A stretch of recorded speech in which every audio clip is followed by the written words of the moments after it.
Welcome to No Doctor, Just Healthy. I've been doing battle with my microphones and they're making me crazier. So anyways, I'm just going to talk and I hope that it sounds okay, good enough to listen to anyways. And we'll go on from here.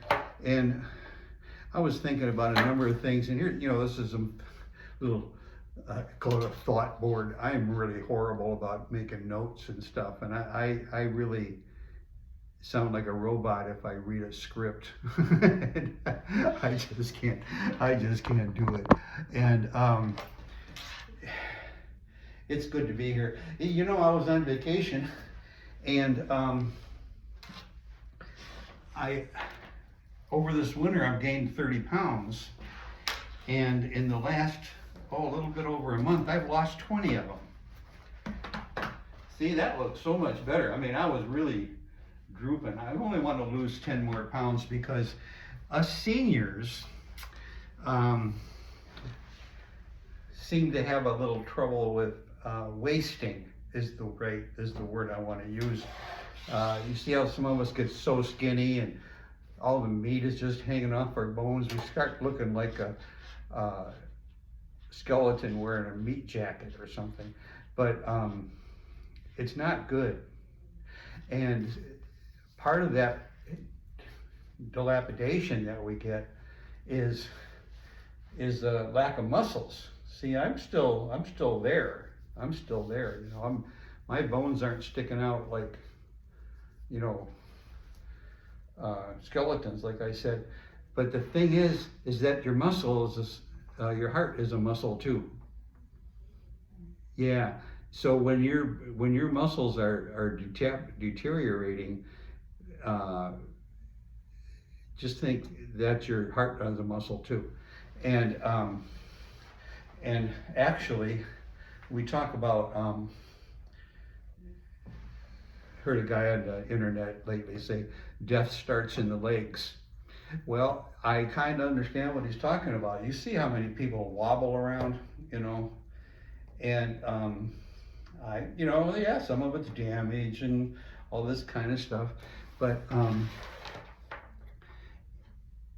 don't just accept it.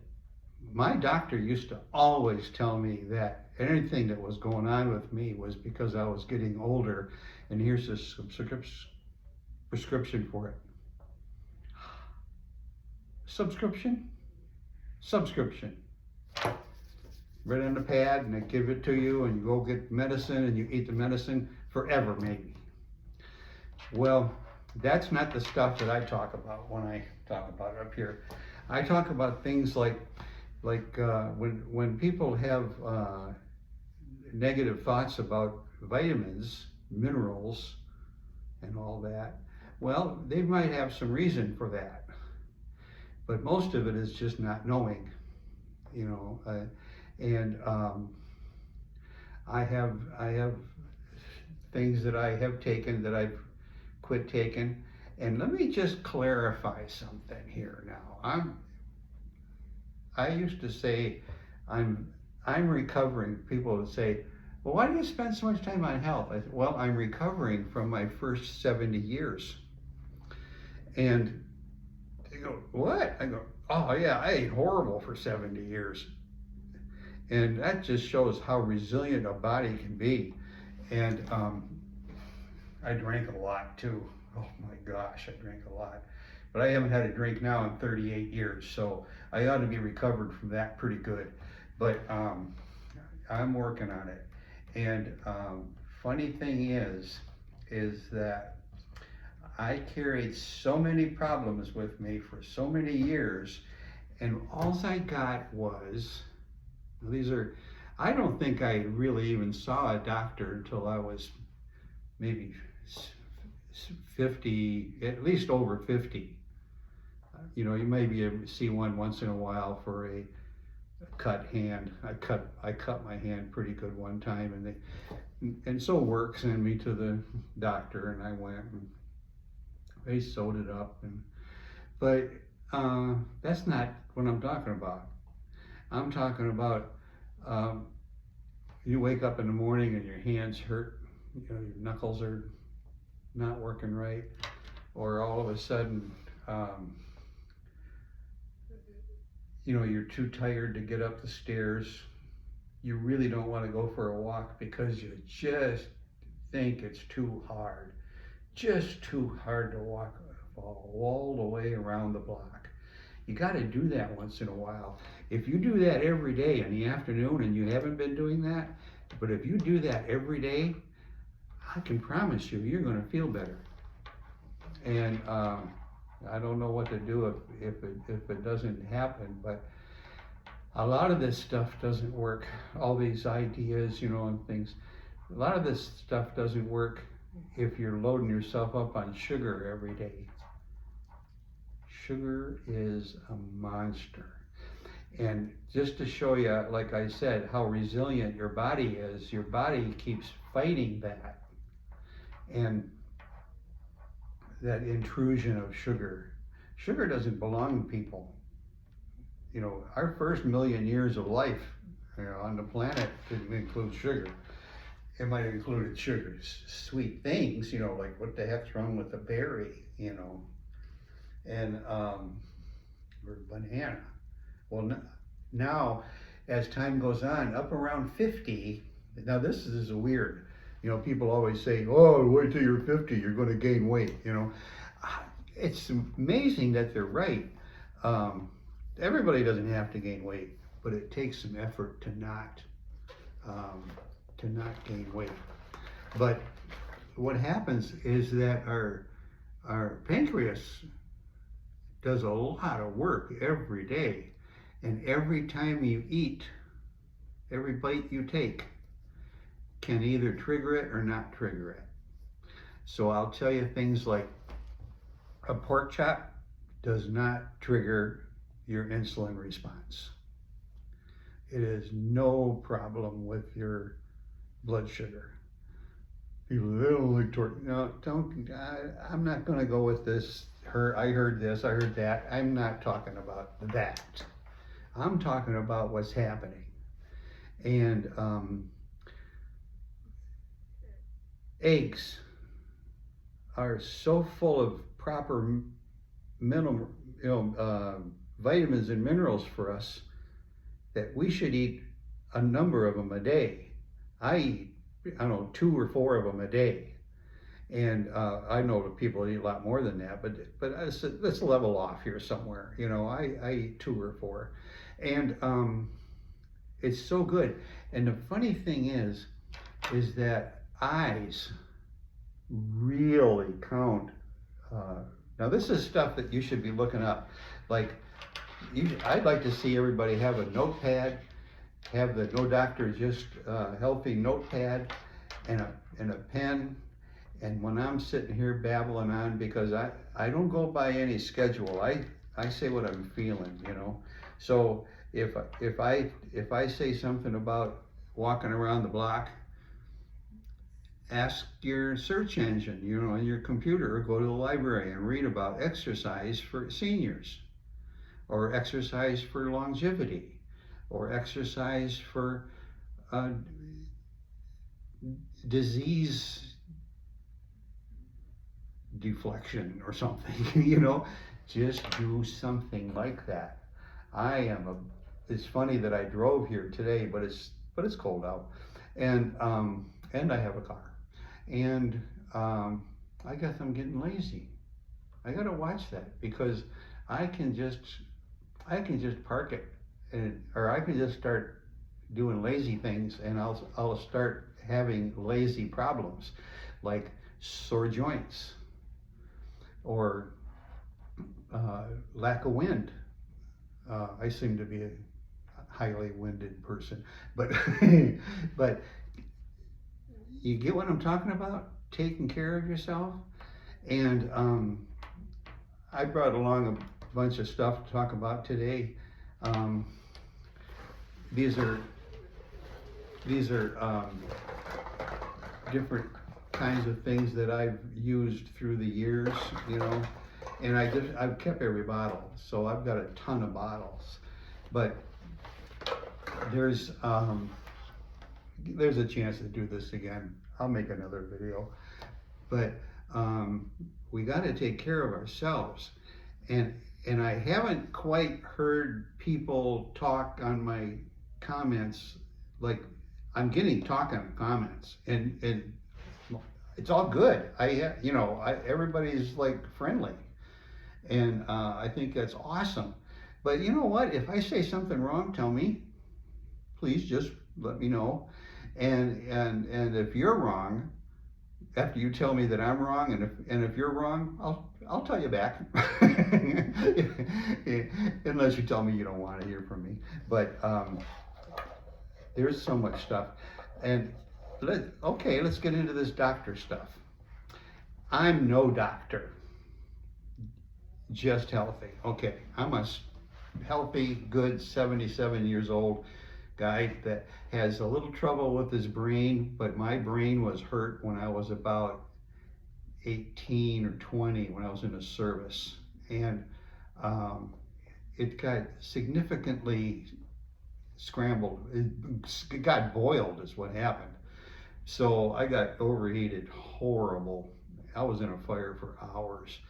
And my skin got all bubbled, totally blistered from one end to the other. And it came looking for me. This was on a ship called the USS Ranger.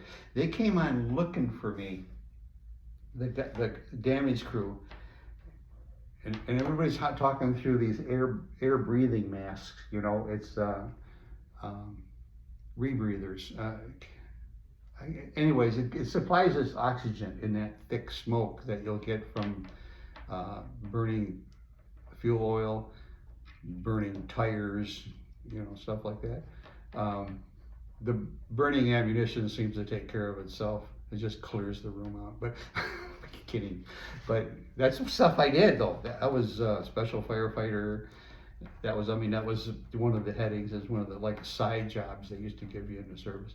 Anyways, I had been missing for a couple hours, and they came. Finally, the fire got calmed down enough, and they came looking for me, and I kept hearing, "Anybody seen Seaman Barry? Anybody seen Seaman Barry? Hey Barry, you're on here, Barry." I hear talking through their oxygen breathers. They're looking for Seaman Barry, and I said, "Couldn't see me. You couldn't see this."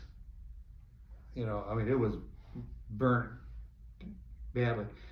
Here. You're alive, somebody says. So, one of the guys said, "You're alive. You're standing up." Sure I am. I'm killing the fire. That's why I'm down here, And they rushed me right out of there. They said, "You've been down here too long," and they took me out of there. And I was exhausted. I was just toast. And they laid me down. They didn't lay me down. They turned me loose at the top of this ladderway, which is civilians call them stairways, and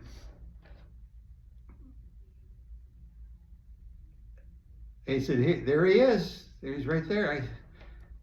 I gotta go up topside." So I worked my way up onto the hangar bay, where the doors are wide open and you get air through there, and I just couldn't make another step, and I laid down on the deck, non-skid deck. It's like a really uncomfortable deck actually, but I laid down on the deck, and I'm laying there on my back, and I'm just breathing air, and it was just air, and it wasn't scalding hot. And this admiral walked up to me, and he looked down at me, and he said, and as soon as he walked up and looked at me, now I've been in the Navy about 2 months or something like that, and I started to get up. He said, "No, what are you doing? You don't have to get up. Stay right there, and I'll come down to you." And so he kneeled down. Here's the 7th Fleet Admiral walking up to me to say, thanks for working. Why are you working so hard? Why were you down there for so long?" I said, "Sir, it's our ride home." You got a kick out of that. And so do I. But um, I had, I was in front of the pack for a couple hours. How come nobody was trying to get past me? I was on the fire though. I was on it, and I had the hose going full blast, and I was on it. But so that stuff, that stuff that's hurt my head. It's toasted my brain. But anyways, I'm sorry for that story, but it is about health, and I was burnt from one end to the other, and I recovered, really well, and it went on to other things, but I'm just going to. I've gotten myself in a rut right this second, so I'm going to move away from the video, and I am so sorry I'm having so much trouble with my microphone and the antenna on the phone, and it's just aggravating to me that I can't keep it in one piece. But next time I'm here, I'm going to do better. So when your doctor says you've got those pains because you're getting older, you say, well, how come they're not worse now?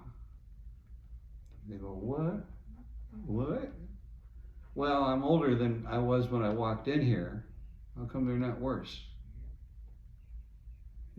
That's my smart ass brain, trying to figure this out. But what it was, I had that problem. I really wobbled around a lot when I was so weak, and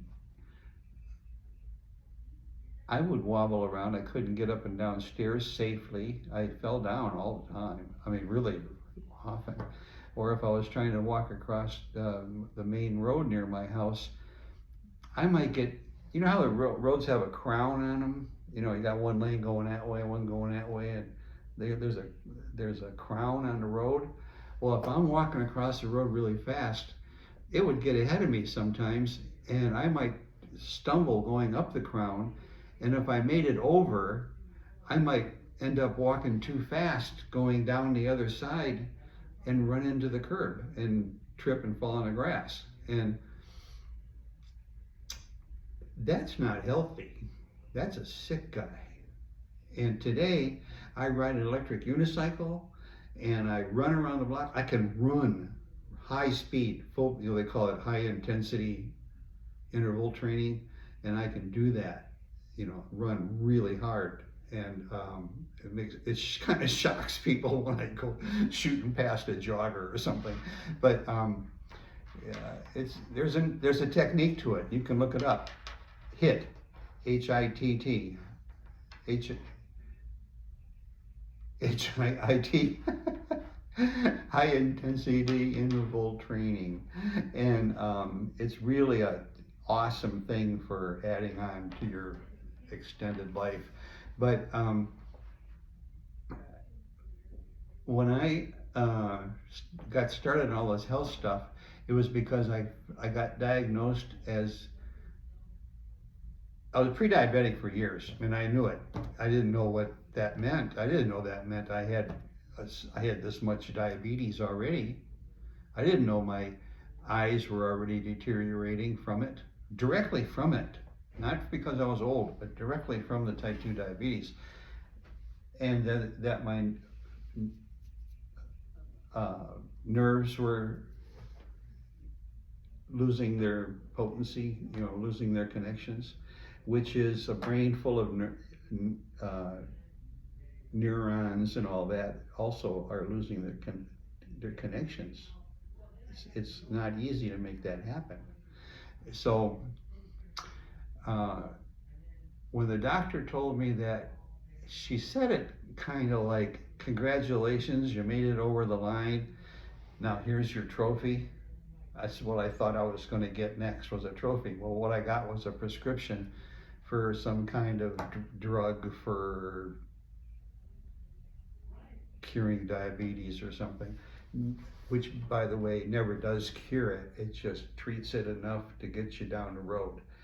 Well, the idea is that I knew a little bit about sugar control when she said that, and she said nothing to me about food or nothing about changing the way I live. Maybe she recommended I lose a few pounds. I was 270 at that time, and I decided, no, I don't need no drugs. No, no, no, no. Never mind. And I had worked with medicine earlier with diet for the Atkins diet. It was like in 1990, and I got so much energy and charisma out of that. I picked up a really great girlfriend. I mean, she was awesome, and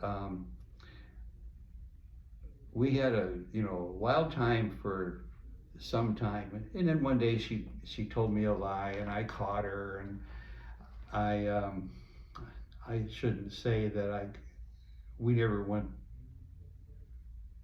we never exchanged paperwork saying I lied and you caught me, nothing like that. Just I'm sure that I caught her, and I'm sure I've caught her, and I haven't. I told her to stop being around me. So, but it was really nice. All that character came out from being sober. Uh, sugar healthy, and alive, and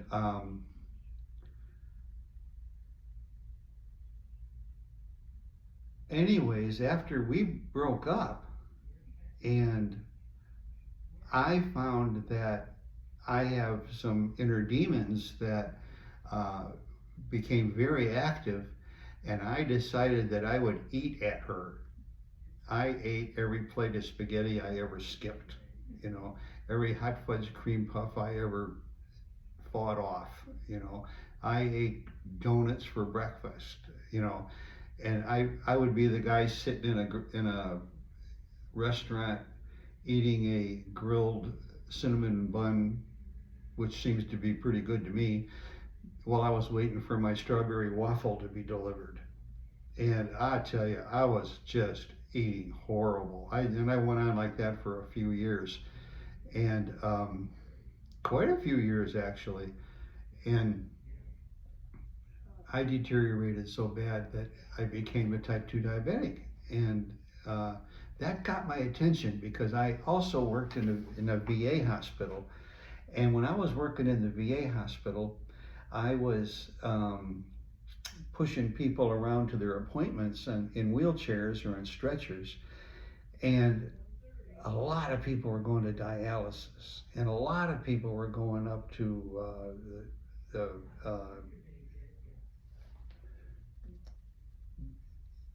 getting amputated, getting feet amputated, or maybe just toes, maybe whole feet, legs, dead, pop, pop, pop, no time at all. And I would, once in a while, I would say, well, can't you control that with food? Oh, it's too much trouble. I don't care. I don't want to try. And so I guess I was really lucky because when she told me I was a diabetic, I went home and I didn't even cheat. I threw everything out of the house that was evil, like pounds of sugar. That's the one that has to go first. And the next thing was the frozen pancakes. Gotta go. All the processed weirdness, gotta go. I don't eat any potatoes. I used to eat a lot of potatoes, but I can't do it. Starch is not it. And this is kind of stuff that you can look up. Your writing pad should be going, oh yeah, starch, and donuts, can't eat donuts. But yeah, I used to tell people, well, I gave up cake to save my feet. That was my saying at a birthday party. Oh, have a piece, it's so and so's birthday, or it's your birthday. No, I gave up cake to save my feet. And then I would go into the description if they wanted to hear it. And anyways, good to be here. And I'm going to do more of this later, but right now it's long enough. I just looked at the time on the speaker. And I'm just talking your ear off. At least you can come back over and over and do a chunk of it at a time, or you can write me a note and tell me I'm doing it too long. You know, you can write me a note and say, "Oh, keep it up." You know, we'll turn it into a book. You know, all that stuff. But anyways, I have a good life now, and I feel much better now that I've lost that 20 pounds that I had to lose. You can see it in my videos. If you look back at my videos, you'll see how my gut was hanging down just a month ago, 2 months ago. And I'm glad you're all here, and subscribe too, please. I need more coverage, and that would be great. Thanks. See you again.